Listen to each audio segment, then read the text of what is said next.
շատ կարևոր է, որ 2025 թվականի իրադարձությունները ամփոփելիս մենք չենք կարող դրանք վերցնել անջատ, եւ դա լավ է, որովհետեւ իրենք process-ի օրգանական շարունակության մաս են եւ թերևս 2025 թվականի վերջին մեզ կամ 26 թվականի սկզբին մենք հասկանալիորեն ունենք այն տպավորությունը, որ 25 թվականին կուլմինացիան է տեղի ունեցել եւ դա դրական կուլմինացիա է, բայց իրականում process-ները ցույց են տալիս, որ դրական կուլմինացիաները դեռ առջևում են եւ այս առումով ես 2025 թվականին չի առանձնացնի, չնայած ես ինքս էլ ամանորյա ուղերձում առանձնացրել եմ, որովհետեւ ուղերձը 25 թվականի մասին էր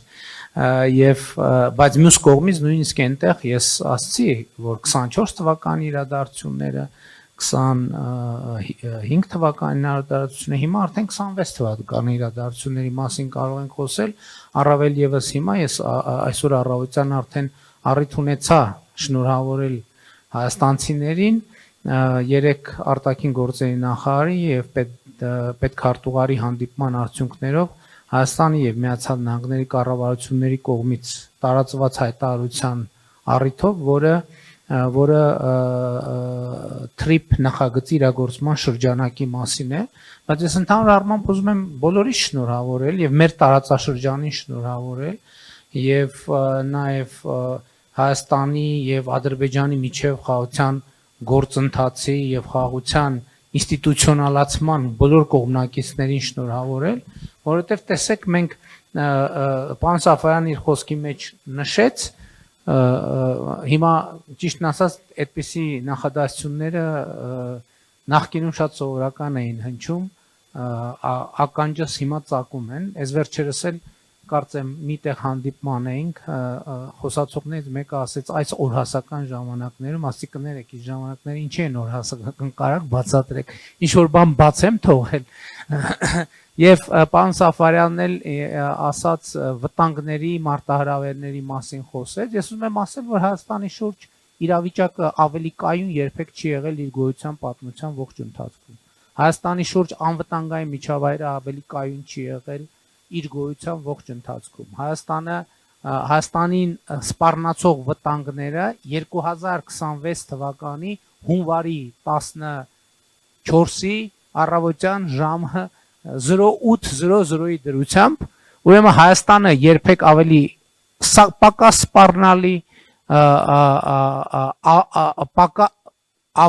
առավել անվտանգ առավել կայուն միջավայրում չի եղել ես սա ուզում եմ արձանագրել եւ իհարկե սրանում դեր ունեն այն բոլոր process-ները, որ տեղի են ունեցել եւ նաեւ գիշերը տարածված մեր ժամով գիշերը այնտեղ կեսօրին է տեղի ունեցել ամեն ինչ եւ ամբողջությամբ միջավայրը փոխում են ես ուզում եմ նաեւ Միացյալ Նահանգներին շնորհավորել Եվրամիությանը շնորհավորել որովհետեւ այս ամեն ինչ շատ մեծ հնարավորություններ է բացում մեր տարածաշրջանին արդեն ասցի ընդհանուր առմամբ բայց ուզում եմ նաեւ ընդգծել որ այս բոլոր իրադարձությունները ի վերջո ո՞րն է իրադարձությունների մեկնարկի կետը այս իրադարձությունների մեկնարկի կետը 2022 թվականի հոկտեմբերի 6-ն է երբ որ եվրոպական քաղաքական համայնքի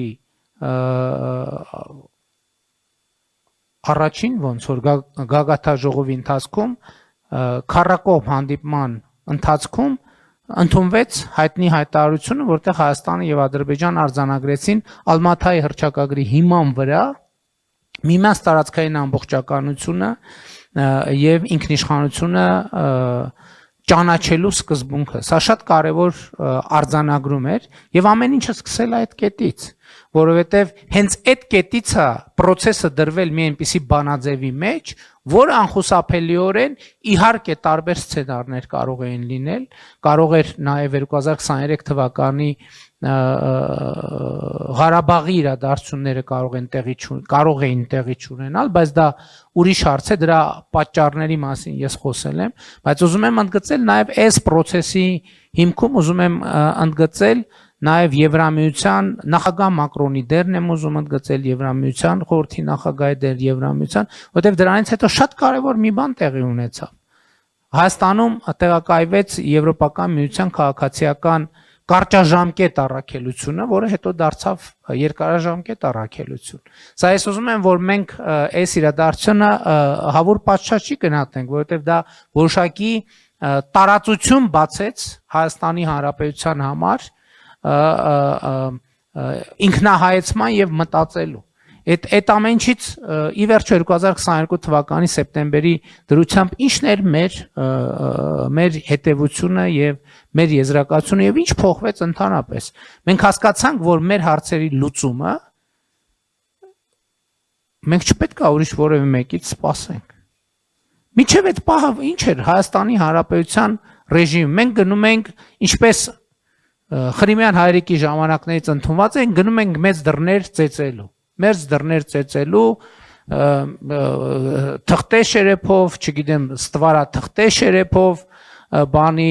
արծաթագույն ներկած շերեփով, որպեսզի մետաղի տպավորություն թողի եւ այլն եւ այսպես շարունակ։ Մենք հասկացանք, որ իհարկե մեծ դռները եւ մեծ տերությունները եւ մեր միջազգային գործընկերները ունեն առանցքային նշանակություն,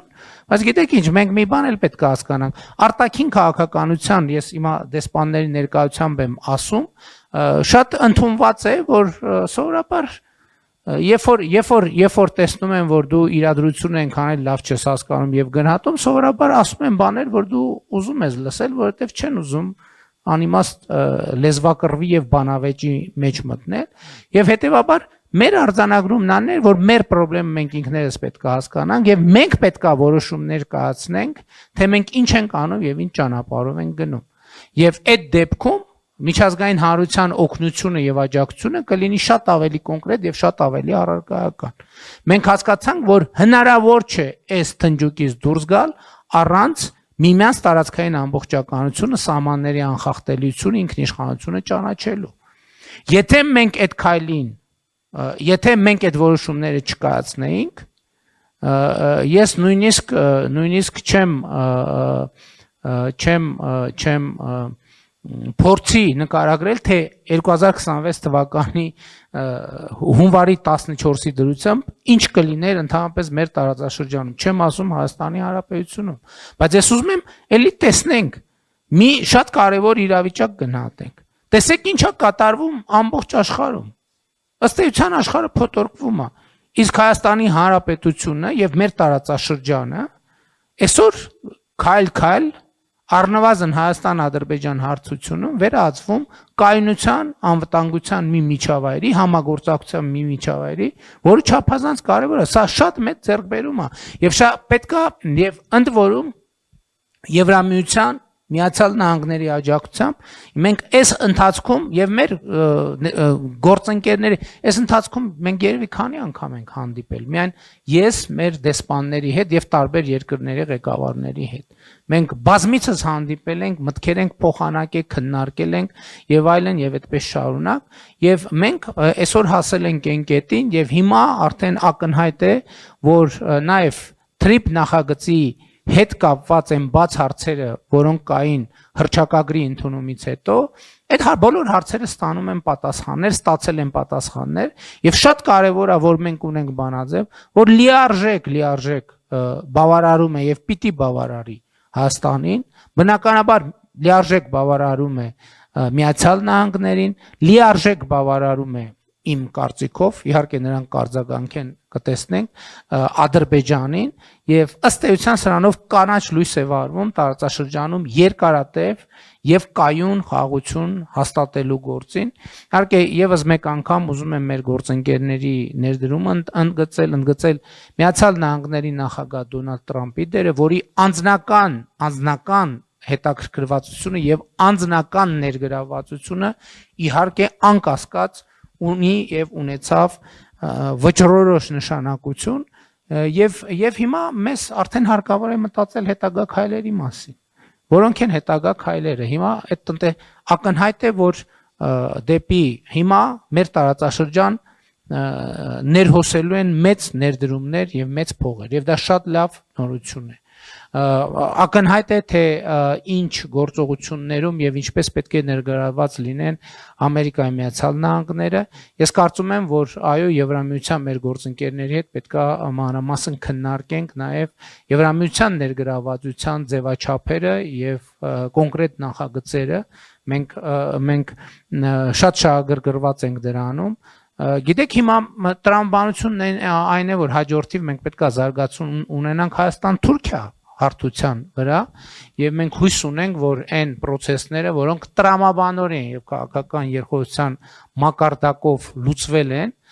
դրանք նաեւ գետնի վրա կունենան իրենց արտահայտությունը եւ սա իսկապես նույնիսկ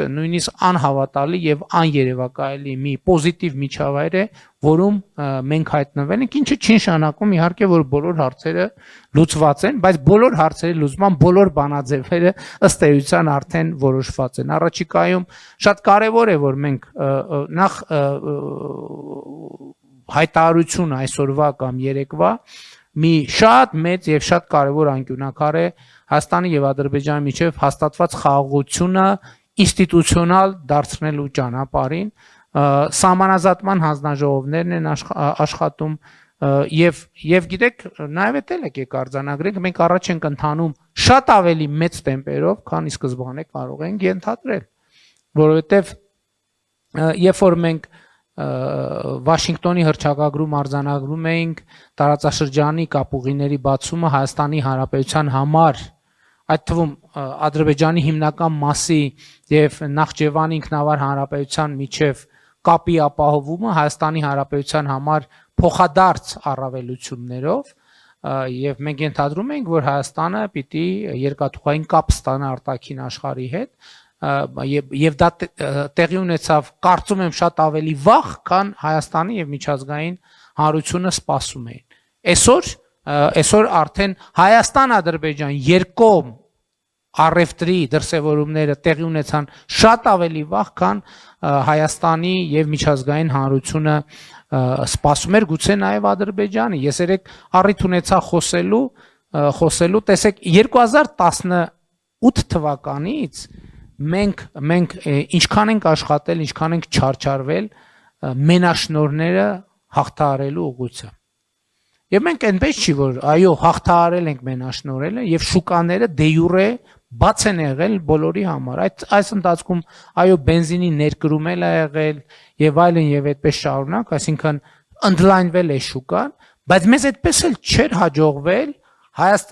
այն մենաշնորհները, որոնց մի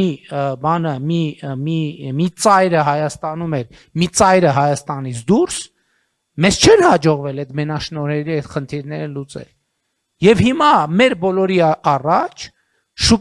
բենզինի եւ դիզվառելիքի շուկայում հաստատված տասնամյակների մենաշնորհելը, այդ բանի խաղաթղթերի տնակի նման ուղղակի մեր աչքի առաջ քանդվում են։ Մեր աչքի առաջ քանդվում են եւ բնականաբար այդ բոլոր ընկերությունները տասնամյակների հիմա վերջին հուսահատ ճիքերն են գործադրում եւ մեծ ներդրումներ են անում հակաարշավ իրենց մենաշնորհային դիրքը հայրենասիրական բանի տակ, հայրենասիրական կարգախոսների ներքո պաշտպանելու համար։ Մինչդեռ երբ որ Հայաստանի սպառողները տասնամյակներով 10 տրիլիոնավոր դրամներ ավել են վճարել այդ ամեն ինչի համար, ոչ մեկ բնականաբար այսօր դրա համար բացատրություն ու պատասխան չի ուզում տա, չնայած ես համոզված եմ, որ Հայաստանում հիմնադրված եւ գործող ապօրինի գույքի բռնագանձման մեխանիզմները կաշխատեն համբերատար եւ բոլոր այս հարցերին կտրվի պատասխաններ, բայց ես ուզում եմ ասել, որ դեկտեմբերից մինչև այսօր, դեկտեմբերի 25-ից մինչև այսօր Հայաստանի Հանրապետության քաղաքացիների գրպանում տասնյակ միլիարդ դրամներ են մնացել այս մի ամսվա ընթացքում։ Նու ես իհարկե բանով չեմ հաշվել, հիմա չնստեն ասեն, չէ, տասնյակ միլիարդ չի, 9 միլիարդ 876 միլիոն, շատ լավ, թող լինի 9 միլիարդ 876, բայց դրանից հարցի էությունը չի փոխվում, եւ ես ուզում եմ, գիտեք, ես ուզում եմ բոլորի շնորհավորել այս հանգրվանի առիթով եւ էլի շատ երեք տեսա տենց էլի բանի բենզինի համար երրաբլուրը մոռացակ, ես մոռացակ, եմ մոռացակ ոչ այդպես չի, որովհետեւ ես ասում եմ, որ զարգացած կայուն անվտանգ միջազգային բարձր հեղինակություն ունեցող Հայաստանի Հանրապետությունը ամենամեծ դրանց մեծ ուղղակի հարգանքի տուրքն է մեր նահատակներին, մեր ընկած եղբայրներին։ Եվ ես դեռ 2021 թվականի Հանրապետության հրապարակում սեպտեմբերի 21-ի ունեցած իմ ելույթում ասել են, որ մեր եղբայրները ընկել են, որ Հայաստանի Հանրապետությունը ոտքի կանգնի եւ Հայաստանի Հանրապետությունը ոտքի է կանգնում եւ կարող եմ ասել ինչ է ոտքի կանգնում, ոտքի է կանգնել որպես միջազգային հանրության պատասխանատու մասնակից, որպես արժանապատիվ գործընկեր մեր միջազգային գերտերությունների, այդ թվում հետ այո Միացյալ Նահանգների հետ մենք ռազմավարական գործընկերություն ենք հաստատել Եվրամիության հետ, ռազմավարական երկխոսության ռազմավարական օրակարգն ենք հաստատել, բայց ես ուզում եմ այդ մտայնությունից էլ դուրս գանք, չէ, որովհետև մենք այնուամենայնիվ Հայաստանի Հանրապետություն է եւ Հայաստանի Հանրապետությունը իր ամբիցիաները իր չափով պետք է ձևակերպի եւ մենք ընդհանրապես էտելա շատ հնչում է այս դեսպանների ներկայությամբ եմ ես ասում մենք աշխարհը ճանաչելու հետ կապված եւ աշխարհի հետ առերեսվ ինքներս մեզ առերեսվելու հետ կապված խնդիր ունենք այո մենք արժանապատիվ հարաբերություններ ենք հաստատում մեր միջազգային խոշոր գործընկերների հետ բայց մյուս կողմից մենք չպետք է մոռանանք իրենք ովքեր են, մենք ովքեր ենք։ Ընդ որում սրա մեջ ոչ մի բան չկա, ոչ մի եւ դա հասկանալու համար պետք է նայել համախառն ներքին արդյունքը, մեկ շնչին ընկնող համախառն ներքին արդյունքը։ Հա եկեք գնանք ավելացնենք, եկեք գնանք հասնենք եւ անցնենք, ոչ մեկին չի խանգարում եւ ոչ մեկին չի արգելում բայց դա հայտարարություններ ճոռոմ հայտարարություններով չի արվում, դա կրթություն է, դա աշխատանք է, եկեք աշխատենք։ Այսօր Սինգապուրի նման պետությունը,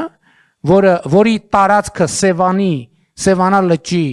2/3-ի չափ է, մեկ շնչին ընկոնով հնայով 10 անգամ Հայաստանի Հանրապետությունից մեծ է այն դեպքում, երբ որ իրենց բնակչությունը 5 միլիոն եւ ավելի է, մեր բնակչությունը մոտավորապես 3 միլիոն։ Այսինքն անվտանգություն ասելով ես սրա համար եմ ասում անվտանգություն ասելով մենք անդադ հասկանում ենք բանակ։ Երբ որ մենք անդադ հասկանում ենք բանակ, այս շանկման մենք անվտանգություն չունենք։ Անվտանգությունը նաև այն է, որ դու հասկանում ես քո տեղը եւ դիրքը աշխարհում։ Դու հասկանում ես աշխարհում ապրելու եւ գործելու կանոնները եւ հետևում ես այդ կանոններին։ Դու գիտես լինել հարգալից եւ գիտես նաև հարգանք ներշնչել ինքս քեզ նկատմամբ, բայց հարգանք ներշնչելը ուրիշների օձիքները հավաքելով չի լինում։ Այլև միջազգային հարաբերություններում դիրքավորվելով պատասխանատու, մաքսիմալ համեստ, որովհետև համեստությունը ոչ մեկին չի վնասում։ Այդ թվում Հայաստանի Հանրապետությանը մենք ինքներս մենք պետք է հաշիվ տանք, որ համեստությունը ոչ մեկին չի վնասել եւ չի վնասում։ Ընդհակառակը օգնում է, որպեսզի մենք ավելի օբյեկտիվ, հանդարտ, հանգիստ ճանաչենք աշխարհը եւ մեր միջավայրը եւ կայացնենք մեզ համար անհրաժեշտ որոշումներ, որոնք միայն մենք կարող ենք կայացնել։ Եվ եթե այդ որոշումները լինեն իմ նշած տրամաբանության շրջանակում, մենք կտեսնենք շատ ուժեղ աջակցություն միջազգային հանրության կողմից եւ ես այն չեմ ասում, ես ասում եմ, որ այս ամեն ինչ որ մենք այսօր ունենք, դա այդ ինքնահայեցման այդ թվում արդյունք է եւ ես կրկին ուզում եմ մեր բոլոր միջազգային գործընկերներին շնորհակալություն հայտնել այսօրվա հանգրվանին հասնելու իրենց մեզ ցուցաբերած աջակցության համար։ Շնորհակալ։